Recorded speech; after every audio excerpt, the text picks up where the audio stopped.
Doing well. I'm going to ask you what I've been asking anyone that was up there at Haugh this past weekend. What was that like? Because it kind of felt like it was Caleb mania. Yeah, so there's really like two parts of this, Lawrence. Number one, Caleb Mania is the center stage act right now. And when you show up to the building and you've got the first basic practice of a number one overall pick's career, it draws attention. And that press conference room at the PNC Center there at Haugh was bursting at the seams like I've seen it only one other time during my time on the beat, and that was playoff week in 2018. And so it tells you the level of significant attention, not just locally, but nationally, that's on this franchise right now. And then when you get past that, you realize that you're in the middle of a rookie camp, which for the on-field stuff is rather mundane and there's not much to it. But the ability this weekend to hear from all 5 draft picks, every single position coach on the team, and all 3 coordinators, plus the head coach, I felt like there was just a fountain of incredible information coming out of there over 2 days where you're like, this team is interesting again, and you're not having to sort of manufacture compelling storylines because there's a lot going on right now that is truly pretty interesting with the So, squad. how did you separate what really mattered with just kind of noise and cliche? From everybody? Yeah, Or just anybody in general, particular? your approach to the weekend. Say, okay, how do I distill what is important from this weekend? Yeah, my goal always is to just to make sure that we keep the proper frame around everything. There's a lot of interesting information that comes out, and you just have to make sure that you don't fall into the trap of exaggerating it. It's like, yes, Caleb did some extra work with Will Hewlett to get himself ready to be a little bit more prepared for his first practices of rookie camp, but we don't need to go turn that into like, this is what's going to make him a Hall of Famer. It's just part of the process of him being truly dialed into preparation. And I really respect that about him because you hear that from everybody that has been around him, that he just wants to make sure that when he goes into situations, he's done everything within his power to be optimally prepared for it. And I think that's a cool trait, And so you take note of something like that. When you're talking to the assistant coaches, you're just trying to figure out, particularly as it relates to the quarterback, what's the vision here? What are we trying to do to get this particular prospect launched properly? And so you just try to pick up on some of the things that they're envisioning and how they're going to try to apply that here, understanding that, again, rookie camp it's all basics. It's huddle operation, and it's learning the cadence, and it's learning how to call a play right, knowing what a certain route is called in this offense. And so you just have to understand that we're in a very basic stage of the on-field stuff, but there's a lot happening behind the scenes to try to get him ready for the more meaningful stuff in the fall. What do you think you've learned about Shane Waldren so far? Yeah. I think that there is optimism inside the building right now about how well he communicates. And that's not just to his quarterback, but to every other position group in terms of, this is what I need and this is what I want. And being able to teach concepts in a way that resonates quickly. And there's nothing but high praise for his ability to adapt to different players, to different skill sets, and willingness to do that. Now, you guys know this has to be put into practice. It has to be backed by consistent results. Otherwise, we're going to wind up in the same, November shouting match about who's to blame for the offensive struggles. But I think those are sort of the strengths. And I asked Shane on Saturday kind of how he sees his greatest strengths in terms of being able to pour into Caleb to get him off on the right foot. And his answer on the surface seemed like it was a little, dodgy, but I didn't take it that way, because he essentially said that he feels like he can provide the big picture lens that Caleb needs to look through to be able to absorb the offense. And then he's going to lean very heavily on Kerry Joseph, the quarterback's coach, to dial in with he said Kerry will be the technician, the guy that really gets into the details with footwork and mechanics and fundamentals. And they're going to try to strike that balance. And they're really, really trying to make those two guys the only voices that Caleb hears from, so they don't complicate the process too much. I like that idea. And Dan and I were talking about this earlier, Dan. The idea of, it looks like the order of operation for how they're going about this with Caleb is right. That I'm not here to tell you it's going to work, right, but let's get him a receiver. Let's get him another receiver. Let's make him the starting quarterback. Let's not mess around with any of that stuff. Why do you think they decided to kind of maybe change the way that they've done things, even with this regime? How are you looking at this as a departure from what the Bears have done? Well, look, I think some of this speaks to Ryan Pohls's sort of, I don't know if you want to call it emotional intelligence, but ability to see layers and nuance into everything that's part of his job. You know, there are tasks to complete, and then there are layers beneath those tasks that need to be put into place here.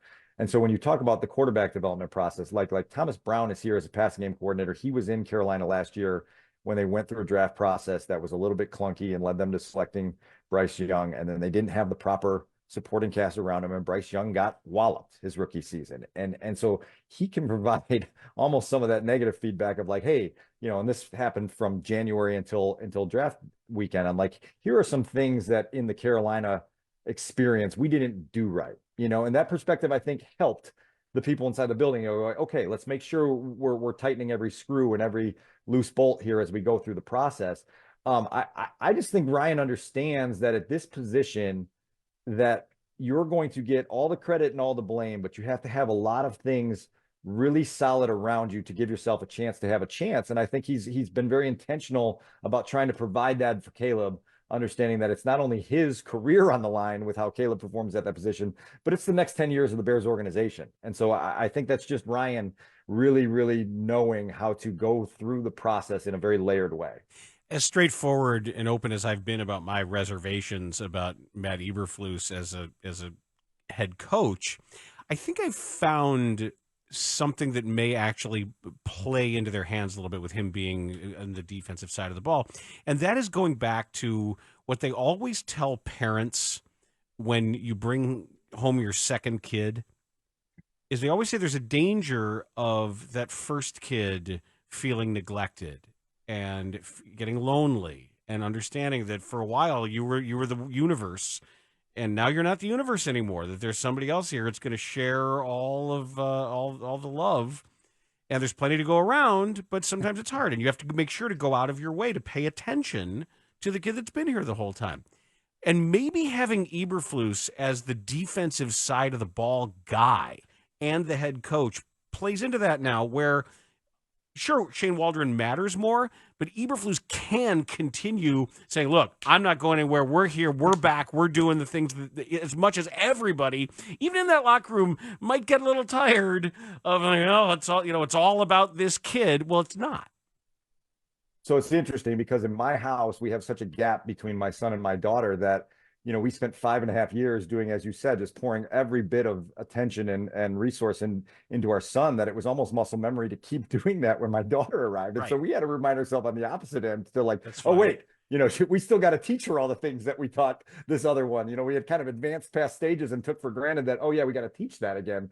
But that's a tangent that's for another day and another therapy session. But to your point, Dan, I think Matt does have self-assurance in his vision for how a football team can clear through some of the checkpoints that take them from being a bottom tier team to one that can consistently be in the playoff race. That's the goal here. I mean, it's a joke that we've been talking annually about 1988 being the last time the Bears enjoyed 3 consecutive winning seasons. Like that's a joke for this franchise that's still on our radar.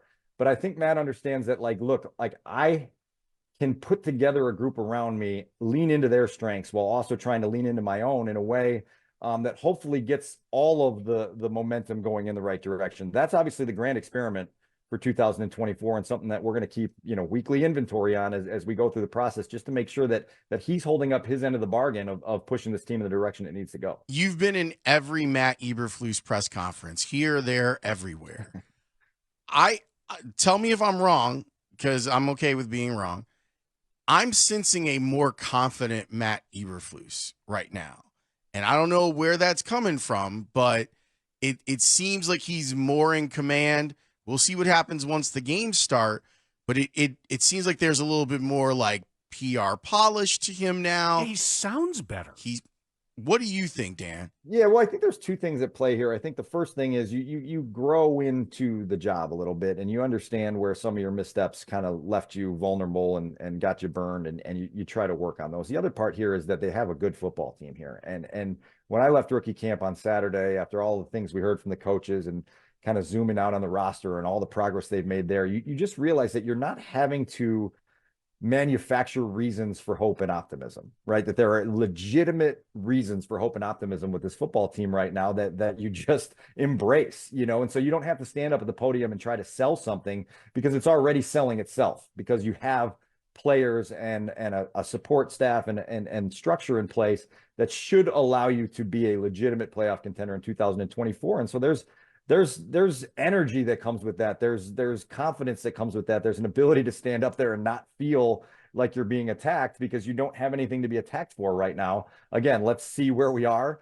when we flip the calendar to October and November and December and see where these Bears are. But certainly I just think there's an energy inside the building. And that was one of the questions I asked Matt on Friday was, you know, like, what are you finding notable about this groundswell of attention that's come with Caleb Williams arriving in the building?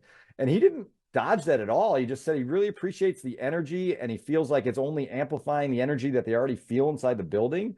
And so it's like, you know, if you've ever been out boogie boarding or body surfing or surfing and you get a good set of waves, you just stick with that set of waves until they're finished, you know. And right now they've got a good set of waves and they just want to kind of ride those. Beyond Caleb Williams, which is obviously the centerpiece of a rookie minicamp, was there anything else that you were paying attention to up there about this team and the pieces that they've added? Well, I'll give you a nuanced one with Austin Booker, who's the 5th round guy, obviously, that they traded back in, used a pick from next year to get back in this year to get him. And they feel like he's got such incredible developmental upside.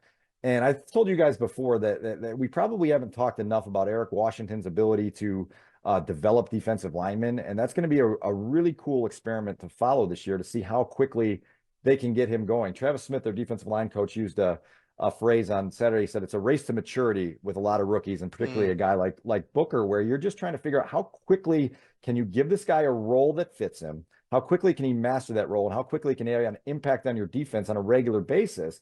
And so that's what they're working with. You walk out there and you look at this guy and you say, okay, I understand physically why this staff was truly attractive to him. He's big, he's long, he's sleek. Matt Eberflus has referred to him as slippery, and Eric Washington said something that, you know, it's number one, he's never out of a play because of the way he plays. He's got that high motor play style, but he also has an ability to move that is slippery, that he rotates his hips, the way he can kind of make sure a blocker doesn't get onto him solidly and beat him with one part of the block, you know, that gives him a chance. And so now it's like, okay, how quickly can they get there? I feel like there's an opportunity here to give him a Mark Anderson 2006 type of role where it's like, hey, man, we're going to give you a limited situational pass rushing responsibility, and you're going to try to be the best damn situational pass rusher you can be as a rookie. And we'll get to some of the other stuff later, but let's try to have you have an impact on the game right away. And so it was cool to see him in action for the first time. That's a big name. You invoke Mark Anderson, and people are going to start expecting double-digit sacks. Well, you know, there's something there where you could, because I thought that they did a wonderful job, and I wasn't here then, but like from afar, like of not trying to give him too much and saying like, look, like there's pieces on this defense. You just got to go out and give us one thing. And then obviously Mark Anderson did that. So, you know, I'm not going to promise double-digit sacks, but let's put the bar at a half dozen, right? And impact the game in that way and master your role and be the guy that the team has sold. Is it true that he could have gone back to school and there were people that were projecting him as like maybe a 2nd or 3rd round pick next year? I mean, that stuff's out there. You know, it's always hard to say how things will go. I asked him on draft week and I said, why, you know, given your limited experience, why come out now when you've got all this eligibility left and all this opportunity to go back to school, particularly in a landscape where, you know, you can get paid in college and you can make a pretty good lifestyle and figure it out. And he just said he felt like it was time to strike while the iron was hot. And he felt like he had a really good year last year at Kansas and felt like it was just time to do that. And so it's a bet on yourself type of proposition, and we'll see where he takes it. So now that we're here at the end of rookie minicamp, what interests you in how full team minicamp is going to go? Yeah, so we'll get back into OTAs next week. They're going to do a little different structure to things because of the Hall of Fame game and the early start to training camp, where they'll really only do 2 weeks of OTAs and then go right into the full team minicamp. I just want to see the progression, particularly with Caleb, of what happens when things start getting more competitive. What starts happening when there's an established, pretty good defense on the other side of the ball, testing you and challenging you and barking at you every time you make a mistake. And that excites me because this secondary right now is built to last, and it's a good group, and it's a group that can make plays, and then it's a good group that can talk to you about the plays that they just made. And I want to watch how Caleb's renowned competitive spirit comes out in those periods, and how he responds to both success and failure in that forum. The schedule's coming out soon in one way or Wednesday, another. yeah, we'll know everything. Yeah, they said Dan did a whole thing in the Tribune about that. And I'm not one of these people that gets too excited about it. You're really quite the opposite. I do think it's more for, Lawrence, like you say, people who want to plan a trip or you plan around a special weekend or something like that. People in my wife's business are always looking at schedules like this because of who's going to be where and who's in what hotel room. But I always think, look, you don't know who's going to be hurt or who's not going to be hurt. You have no idea how good your team is going to be at the moment, really. So getting excited about the schedule doesn't do much. But you do get excited about, like, you certainly play it. You're doing some reader servicing. Two things here. Rich Campbell was on the podcast with us last week, and there was no human in the history of NFL coverage that got excited for schedule release day more than him.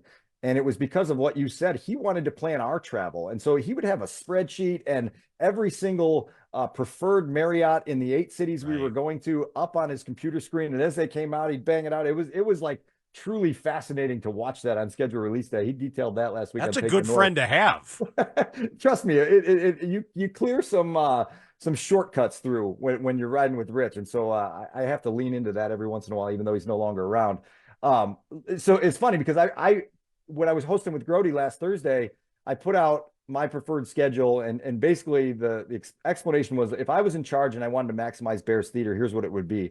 And instantly, because I said I wanted the Bears to play the Packers at Soldier Field in week 1, the text line was blowing up. You idiot, the Packers are going to Brazil. You're a dumbass. And so I had to amend that for what we put in the paper, and I had to switch it to the Lions just so I didn't get called more nasty names. But still, I would love it if Caleb's first game, it's not possible, was at Soldier Field under the lights against the Packers. It would be a fitting stage setter. Next best thing is let's play the Lions, and let's figure out a way to do it on primetime and let the whole world in on the start of the roller coaster ride. Dan, considering how we started this segment and what you were describing is the way things were at Haugh, how do you think the Bears are reacting to the fact that they have a superstar quarterback whose interests go beyond just the very interested Chicagoland people, that this has now become a national story? Are they ready for this? Lawrence, it's a huge question. I mean, it's a massive question. I've referred to this several times as a spectacle because it's going to be a spectacle. Caleb Williams is one of these athletes who doubles as a celebrity. And so everything he says and everything he does is going to be a headline. And we saw that in the rookie camp form this week. We saw that in the day after draft introductory press conference at Haugh. The spotlight isn't going away. And so, there's probably some things that they have put hard attention into making sure go right. And there's probably some things they haven't thought about yet that they're going to get their eyes open to as the spectacle grows and there's more attention and more demands, not only on their building, but on Caleb's time and helping him figure out a system to manage that all. Now they feel really comfortable that because Caleb was this NIL athlete and sort of this poster child of the last 3 years of managing that he has 3 years of experience of already dealing with kind of being a professional and having to balance outside opportunity, outside attention, time management, and all those things with playing football at the hardest position at the highest level. And so look, like the question you ask is one we should be asking. Are they ready for this? We should be asking that all the way through middle of January next year and trying to come up with a comprehensive answer. Are the Bears ready? Not just a team. Is this organization with this history? Like, that's what's looming over everything. Agreed. That's the question, because they've never, ever, ever properly proven ready for it. And you sit in our chairs and you're like, what happens if they are ready for it? And that gives you that hope and that energy that I was talking about. If they're ready for it, it's like, oh my God, we may be unlocking a world that we haven't seen since all of us were children, back in the 80s. I don't know how old you were, Dan, in 1988, but I'm sure you were still young enough to be called a kid. And so like that world, they have to get the key to that world, and if they have the key to that world, then we're all going to benefit from it because it's going to be much more fun than it has been for the last 30 years. But they've got to make sure that they put every single piece of attention and concentration into making sure that they can go ahead and get there, because they've got an opportunity here that not a lot of NFL teams get. And so you do not want to squander this, because this is a big time chance here for them to change their fortunes.